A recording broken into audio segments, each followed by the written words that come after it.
Vía Pública.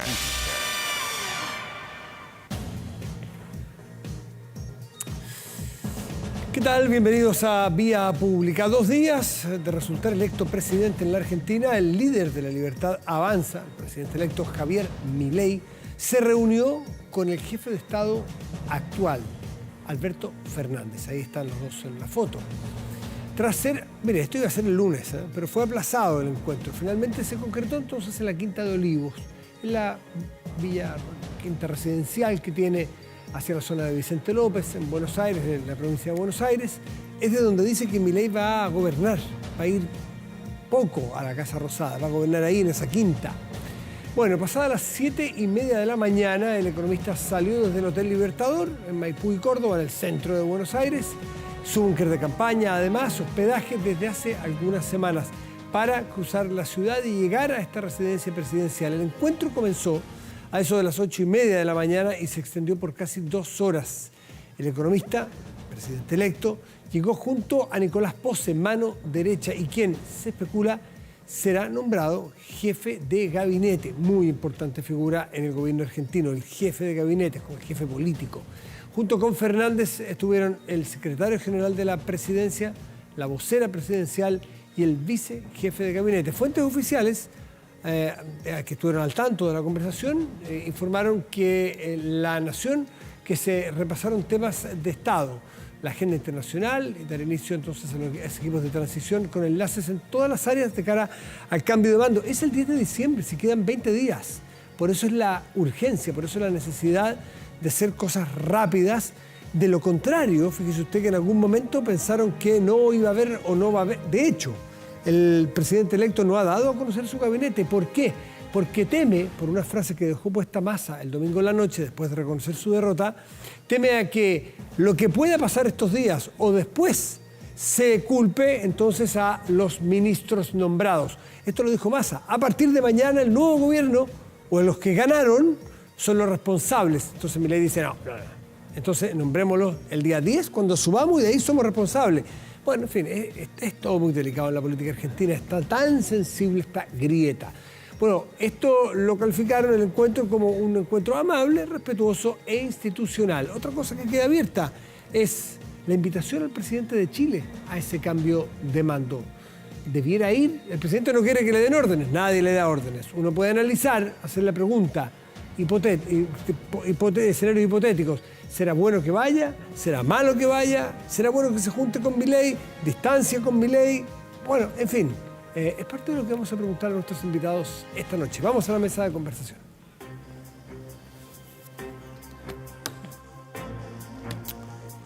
Y de inmediato presentamos a nuestros panelistas de esta noche. Nos acompañan Rodrigo Orellano, que es vicedecano de la Facultad de Gobierno de la UDD. Rodrigo, buenas noches. Buenas noches, Matías. Mucho gusto. Igualmente, pues y Marco Moreno, académico de la Escuela de Gobierno de la Universidad Central. Marco, como siempre, gracias también por estar. Buenas, Matías, buenas noches. Estaba planteada la pregunta. El presidente Boric, a quien le va a llegar invitación, déjeme dar un contexto. Lula no va. Petro no va. ¿El presidente Boric debiera ir, Rodrigo? Yo creo que Argentina es un socio muy relevante, comercial, político, social, es un vecino. Y más allá de las diferencias políticas y las miradas diferentes que existen entre el presidente Boric y sin duda el futuro presidente de Argentina, creo que aquí el Estado tiene que operar y me parece que el presidente Boric debe tener un gesto de Estado y concurrir.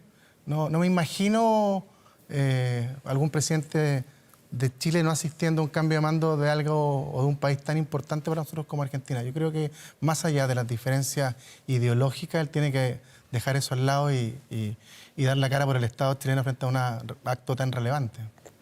Marco. Las relaciones exteriores son de las pocas políticas públicas que son políticas de Estado, ¿no? Que trascienden los gobiernos, ¿no? Y en este sentido, el presidente Boric debiera mantener la continuidad de lo que ha sido una histórica relación, como decía Rodrigo, con Argentina, ¿no? Nos unen demasiados lazos. Y creo que ahí lo que debe operar, ¿no es cierto?, es el principio de que en materia de política exterior las relaciones con Argentina se rigen por políticas de Estado, independientemente de los matices políticos, de las diferencias que puedan haber entre quienes son gobernantes en un determinado momento, pero creo que el presidente no debiera escuchar esas voces que dicen que no debiera ir porque lo que Milei significa. Milei finalmente resultó el presidente más votado en Argentina desde el retorno a la democracia, ¿no? Por lo tanto, creo que, y lo dijo en el tuit que puso el día domingo el presidente en la noche, ¿no es cierto?, cuando se refirió al tema, cuando lo felicitó, creo que de alguna manera tiene que expresarlo con mucha claridad, no dejarse llevar, ¿no es cierto?, por las pulsiones internas. Los saludó, no lo felicitó. Sí, perdón, los matices de las palabras que importan, porque pudo haber puesto felicitaciones en vez de saludo. Está en su derecho y quiero decir que las palabras significan. Claro. Probablemente ahí se confundió un poco ahora con el tema también del embajador, ¿no? Porque el presidente sintió que lo estaban presionando, diciéndole que allá salía el senador Rojo Edwards del Partido Republicano, diciendo que tenía que nombrar a la brevedad un embajador o embajadora que perteneciera más o menos al signo político de quien resultó electo en Argentina. Yo creo que en realidad el presidente tendrá que hacer una elección. Probablemente ese sea un criterio que se tenga en cuenta, pero yo no me imagino tampoco que vaya a nombrar embajador o embajadora a alguien de la oposición en Chile, ¿no? Probablemente de carrera, lo más prudente, ¿no? Ya, pero ustedes están diciendo lo correcto, que es obvio. ¿Quién en su sano juicio pudiera decir que uno debiera poner por encima en las relaciones entre países vecinos los gustos o disgustos o las diferencias políticas? Es obvio. Está el Estado primero y si es de derecha o de izquierda da igual. Yo creo que era lo otro. Gana o pierde, la cosa más chica. ¿Por qué se lo planteo? El presidente Boric es bastante único o líder en su sector de criticar sin ningún complejo a Maduro, sin ningún complejo a Ortega, y le trae repercusiones.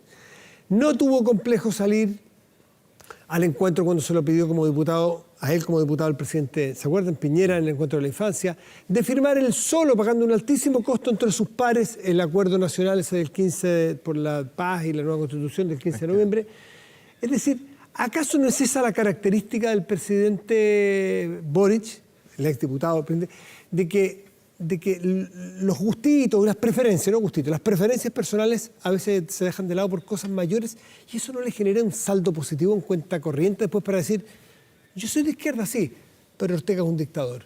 Yo soy de izquierda, sí, pero Milei es presidente. Es decir, ¿se pone por sobre o no? ¿O estoy Sí, yo creo que ese es el diseño original. delirando, ¿no? Ese es el diseño y el presidente se está ajustando a ese diseño, porque también de alguna manera el presidente busca establecer un tipo de liderazgo en la región, ¿no? Y el liderazgo ha estado marcado por esta diferencia que él ha hecho respecto, ¿no es cierto?, de criticar la dictadura donde éstas existan, ¿no?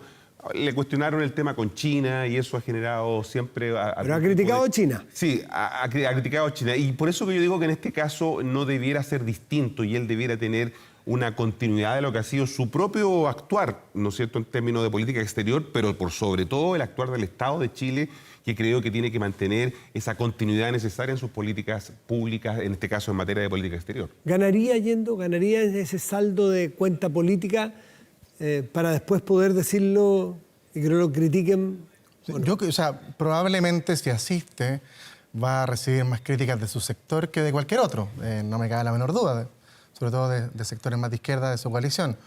Pero yo tengo la sensación de que él va a ir, porque por lo que dice Marco, en política exterior, en críticas a ideologías o dictaduras, no ha tenido un doble estándar. Yo diría que ha cometido errores, algunas imprudencias, algunas rebaladas importantes, sobre todo en el tema de Israel con Palestina. Yo creo que ha sido quizás más dubitativo que en otras oportunidades, pero yo creo que él entiende el rol republicano y la figura del presidente en varios aspectos, y tú, Matías, diste una larga lista de actitudes o actos que tuvo el presidente saliéndose incluso de lo que le decían sus partidarios y gente de su partido. De hecho, estuvo sancionado en su militancia por haber firmado el acuerdo del 15 de noviembre del año 19. Por tanto, va a representar al país. Yo creo que eso le genera un saldo positivo. No veo una mirada diferente frente a él y yo tengo casi la certeza que va a asistir. ¿Qué otra lectura hacen de la elección de Javier Milei ustedes?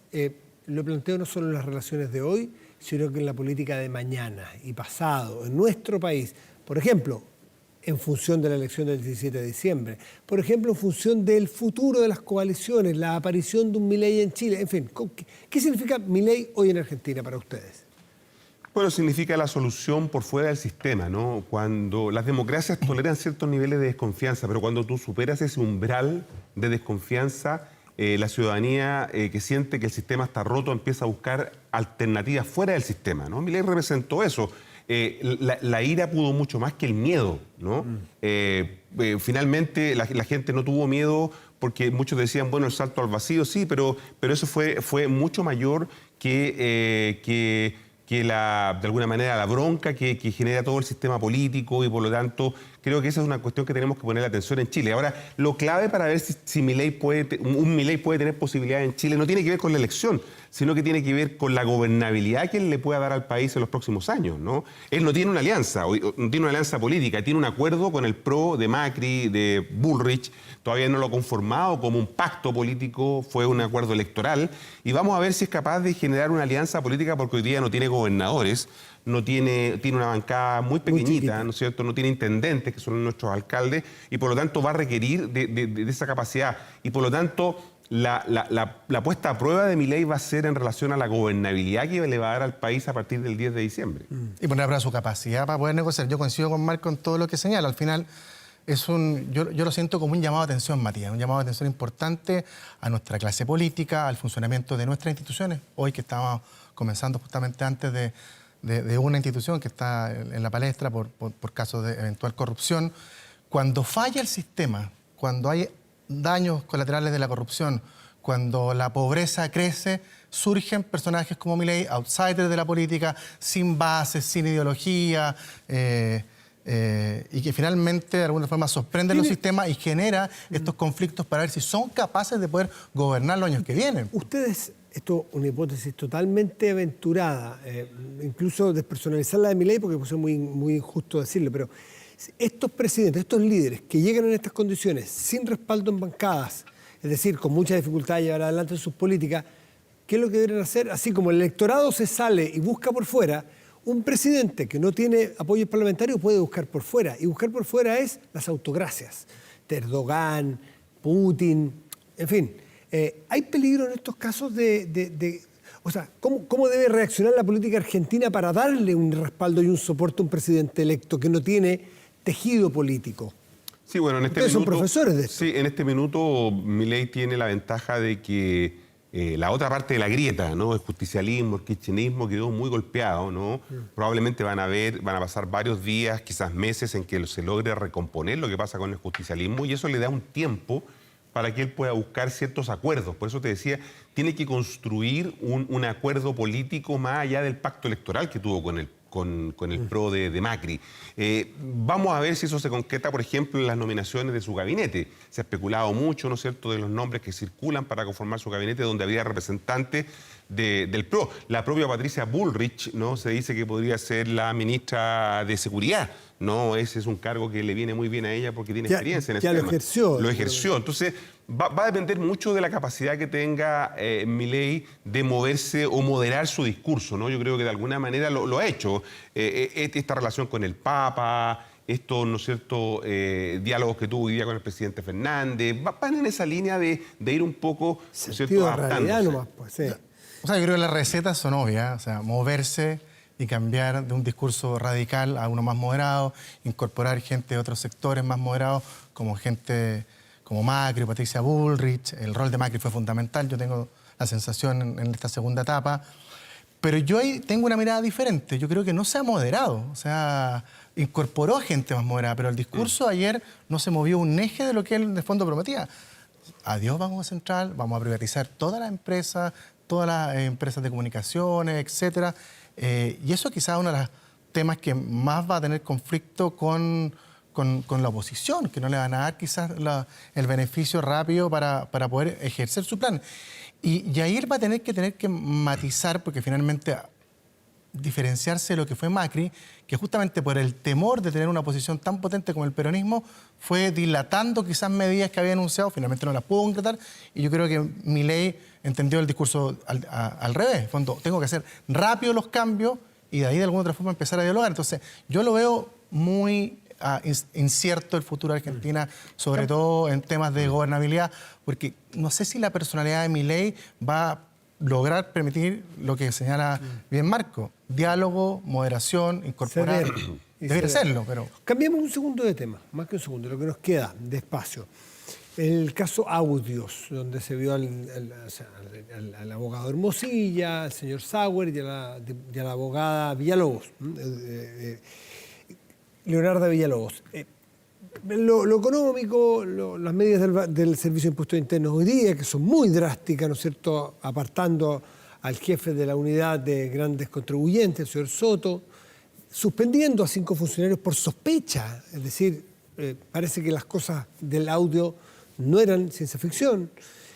Tienen un correlato con la medida de las propias instituciones, pero me gustaría que ustedes tomaran, dado que son expertos en esta materia, en lo institucional, en el daño a lo institucional, a la democracia, a lo que puede escuchar un estudiante de ustedes que digan esto es todo podrido. ¿Para qué sirve la democracia? Es toda una pantomima, una obra de teatro.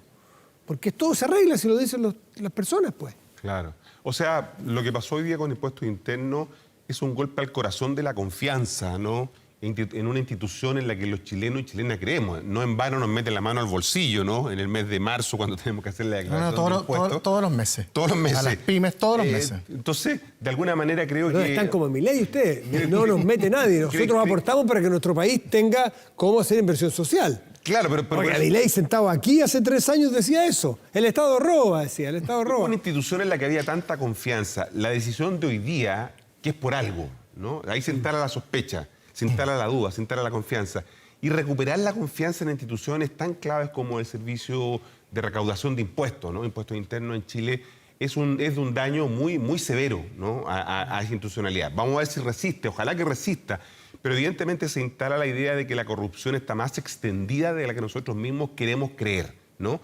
La encuesta del Centro de Estudios Públicos muestra que hay una caída en la valoración que la gente hace de la democracia, en la valoración de que la gente está dispuesta a ceder libertad, ¿no es cierto?, a cambio de seguridad, ¿no? Y eso es consistente con lo que decíamos antes, o sea, el tema de cuánto tolera de desconfianza una democracia, ¿no?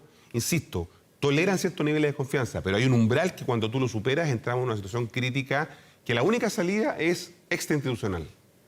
O buscar justamente los Milei. Por eso yo decía que una llamada de atención a la clase política, a quienes gobiernan, a quienes hacen las políticas públicas, porque justamente en minutos en que ya tenemos una crisis de desconfianza frente a las instituciones, basta con mirar la aprobación que tiene el gobierno, los partidos políticos, el Congreso, un caso de corrupción que al parecer es bien grande, bien profundo, que beneficia a empresas con un martinglado bien potente, daña absolutamente... Perdón, lo que conocemos hasta ahora que beneficia a empresas que son un tongo. Por eso las empresas son las que producen valor. Hasta aquí donde sabemos estas empresas producen facturas falsas. Claro. Entonces, el genérico de empresa le queda un poco grande a lo que conocemos ahora de este factoring trucho. Hay que ver qué tan extendido está esto. Si esa es y por eso me parece que el servicio actuó muy rápido. Efectivamente, todavía no sabemos más antecedentes, salvo que efectivamente había una correlación entre la narración de la abogada frente a la investigación que ya estaba haciendo Impuesto Interno con respecto a estas 40 y tantas empresas investigadas.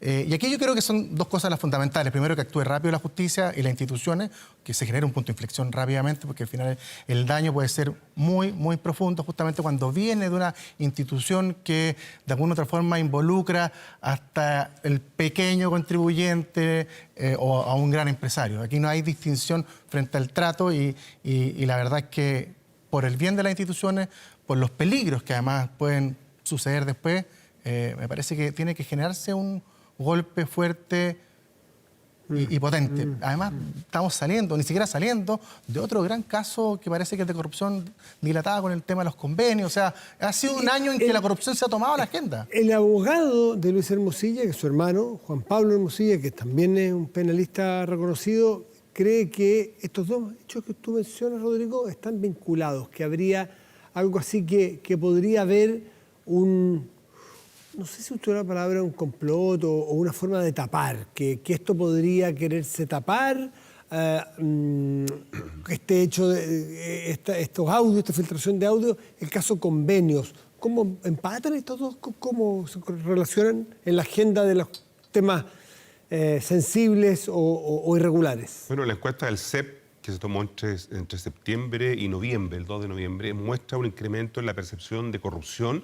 Esa es la corrupción que vimos del caso Convenio Fundaciones. Eso es lo que la gente señala, ¿no es cierto? Y por eso que tiene un alza.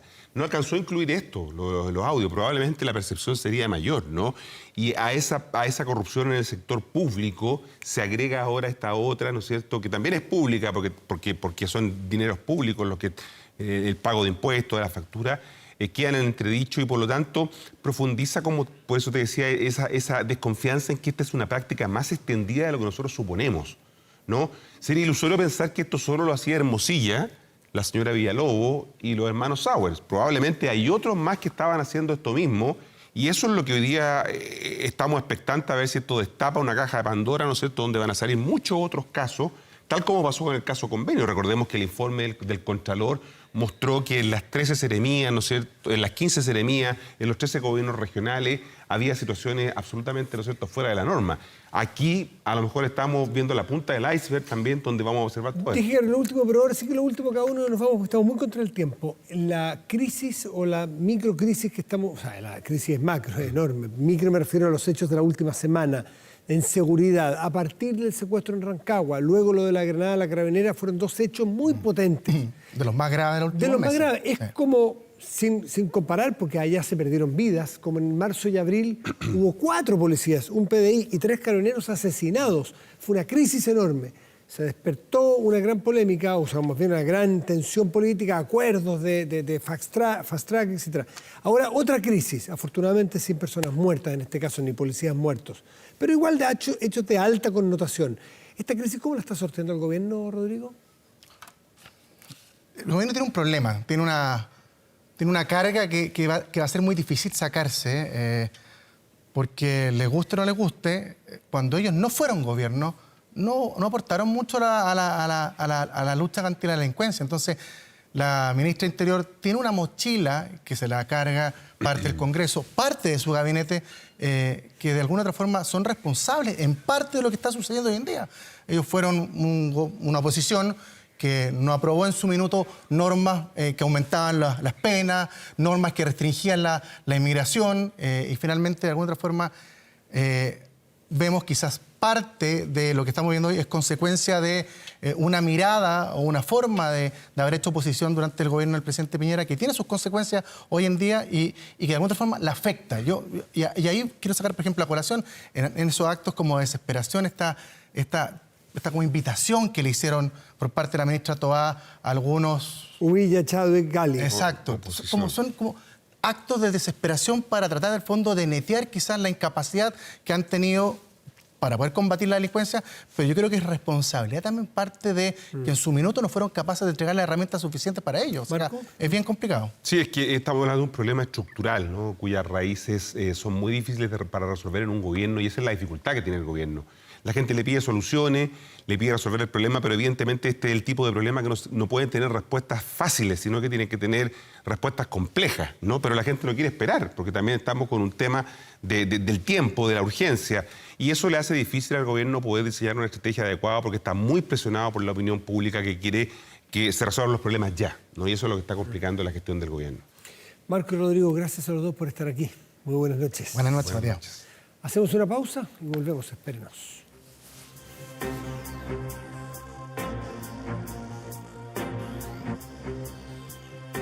Protéjase de la delincuencia con Tepillé, vigilancia en tiempo real de cámaras de seguridad con audio disuasivo para su empresa Alarmas Tepillé, con cámaras conectadas a su smartphone y botón de emergencia móvil para su hogar.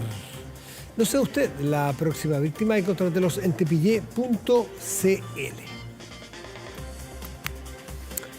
Hace mucho rato que está instalada no es la idea, porque es la realidad, la información, el dato, de que tenemos un inmenso, monstruoso, defínalo, que los expertos lo definirán, pero que sea uno, porque cuando le toca a esa familia, me refiero al déficit habitacional, es muy preocupante, pero cuando es así de masivo, hay que mirarlo ya también como país, más allá de cada familia, que por supuesto es el punto de partida de la preocupación y lo que explica el que haya que hacer políticas para superarlo. Se dice fácil déficit habitacional, pero suena muy académico. Déficit atencional en español, en castizo, en chileno es no tener dónde vivir, no tener un techo para hacer dormir a un hijo. Eso es déficit habitacional. ¿Cuántas familias no tienen dónde dormir esta noche con sus hijos chicos? Entonces es así de preocupante y por eso que es interesante lo que ocurrió ahora. Salió la encuesta CACEN Vivienda 2022 y la cifra de este déficit supera las 550.000 casas.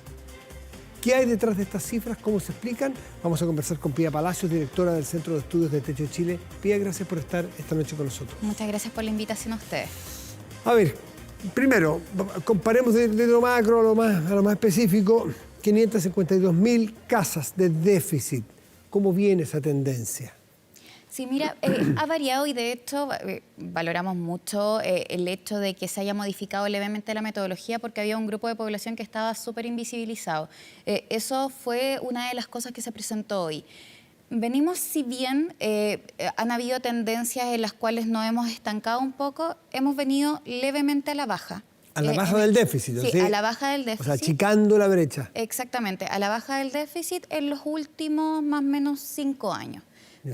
Podemos estar hablando de eso. Sin embargo, ahora con la nueva medición, teníamos mediciones antiguas con otra metodología, estábamos cifrando cerca de las 400 y algo.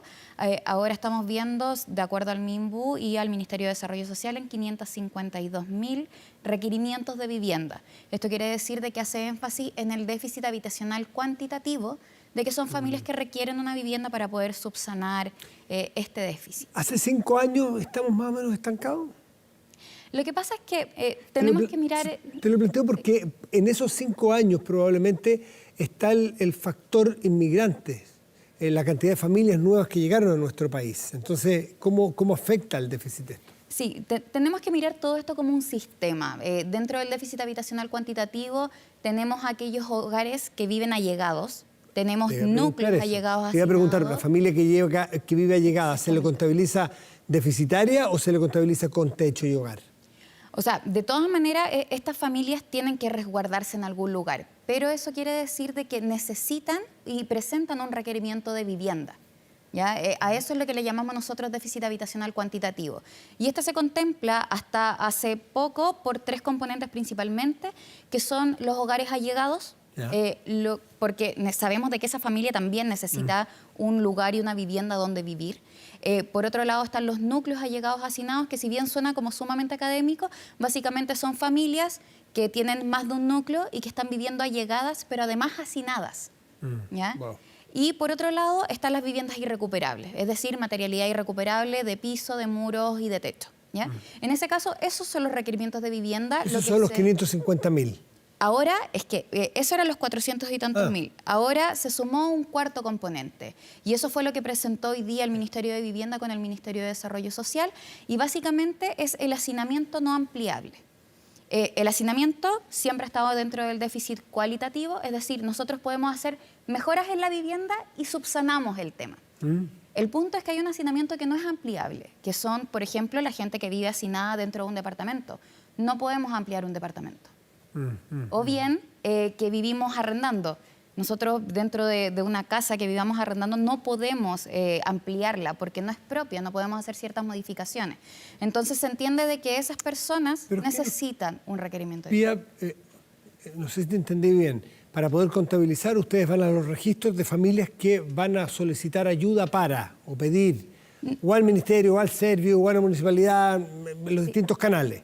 En este caso, esto se estima con la encuesta de caracterización nacional socioeconómica, que es la encuesta CACEN. Sí.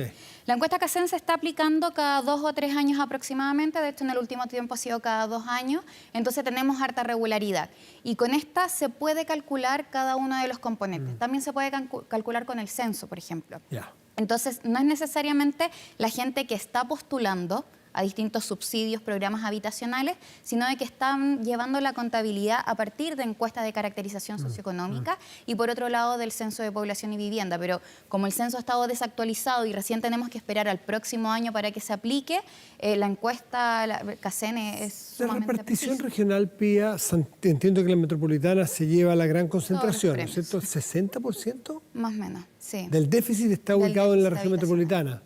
¿Qué otras capitales regionales? Me imagino que son las otras. Mira, proporcionalmente, de acuerdo a la cantidad de hogares totales de la región, porque igual tenemos que entender de que La región metropolitana representa Es prácticamente, inmensa, claro. en cuanto a población, cerca del 40% del país total. Entonces, siempre comparémoslos con la cantidad de hogares que tienen regionalmente. Regionalmente está concentrado en el norte del país principalmente. Ahí está el déficit. Y en la región metropolitana. Entonces, si es el norte y la metropolitana, evidentemente el factor inmigración juega un rol explicativo aquí, por qué está pasando esto, ¿no? Mira, no necesariamente. ¿No? Es un factor que influye, lo sabemos completamente, pero no es el completamente determinante. Mira. De hecho, los precios de la vivienda, por ejemplo, vienen subiendo desde hace más de 10 años a un ritmo completamente desigual del cual suben los salarios. Entonces, hay un problema de asequibilidad a la vivienda que tenemos que entender y que esto está llevando a las familias a vivir de allegados o a buscar otras estrategias de solución habitacional porque básicamente no existen.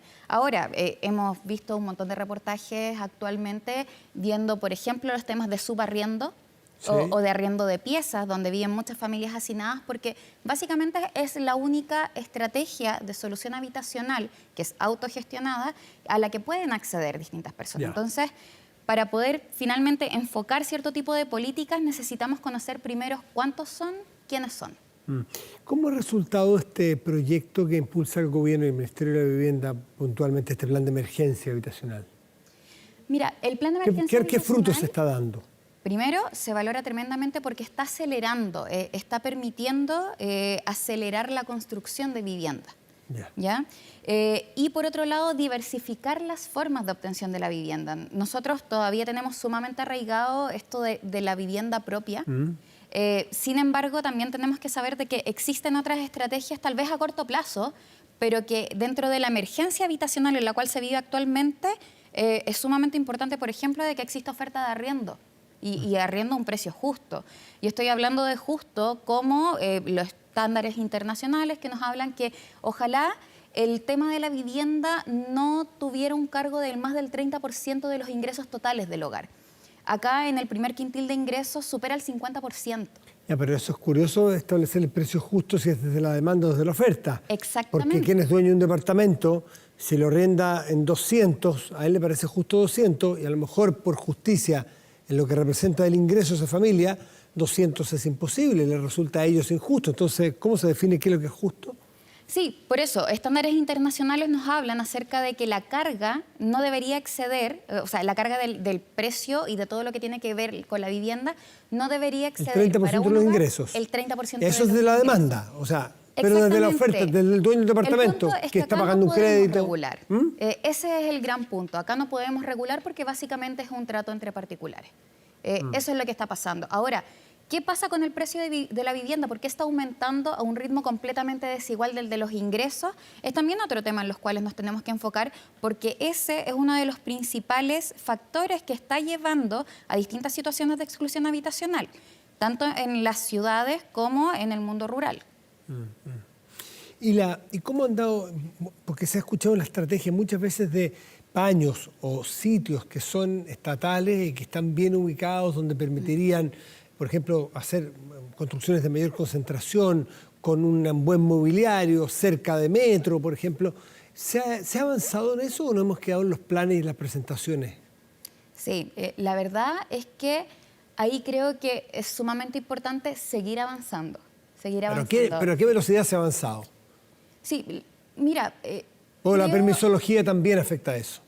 Mira, más allá de la permisología, voy a un tema que es más burocrático. La Construcción, lo que pasa es que la permisología es necesaria porque necesitamos cumplir con estándares. Nosotros sabemos de que ahora tenemos estándares infinitamente mejor a las viviendas que estaban construyendo en los 90. Y eso se ve en la calidad, en la construcción. Son otros estándares porque cambiaron los materiales, las necesidades del país. Exactamente.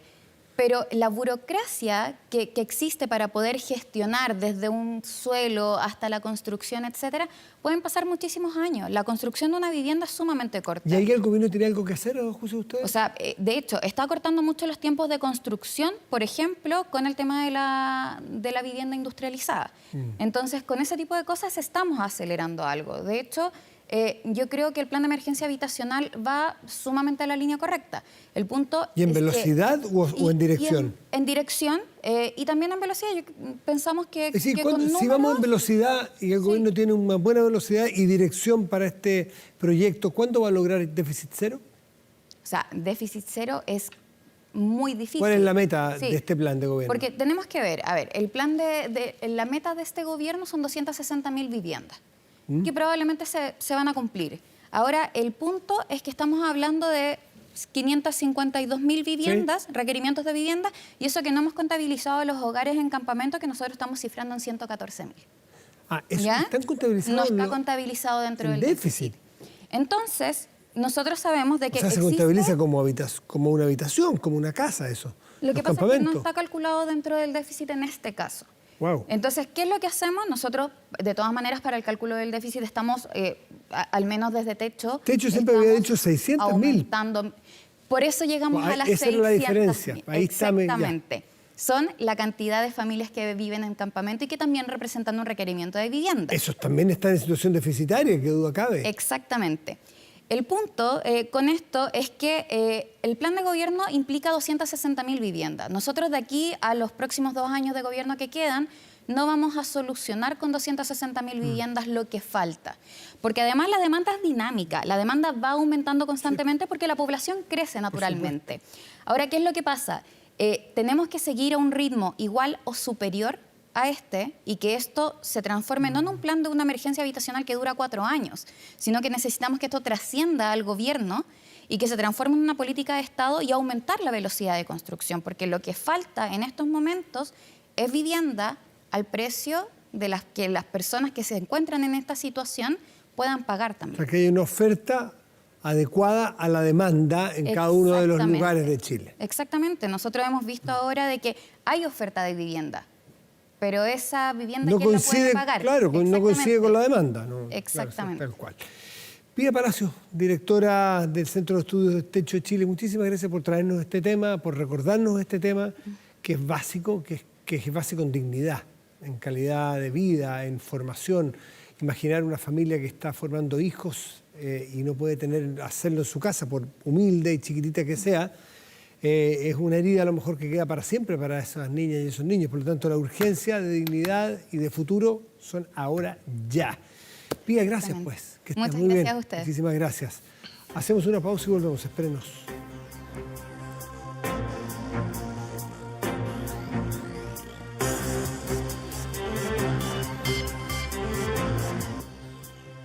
Porque una gran persona necesita una gran camioneta. Súbete junto a tu familia a Jack T8, equipada con cómodas cabinas en su interior, aire acondicionado al volante, regulable a su altura, Apple CarPlay, Android Auto. Descubre este modelo en jackautos.cl. Con Jack T8 estás para grandes cosas.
Las 100 mejores canciones de rock argentina en 2002. Con este temazo de Soda Stereo, despedimos Vía Pública de hoy. Que tenga muy buenas noches y gracias por venir.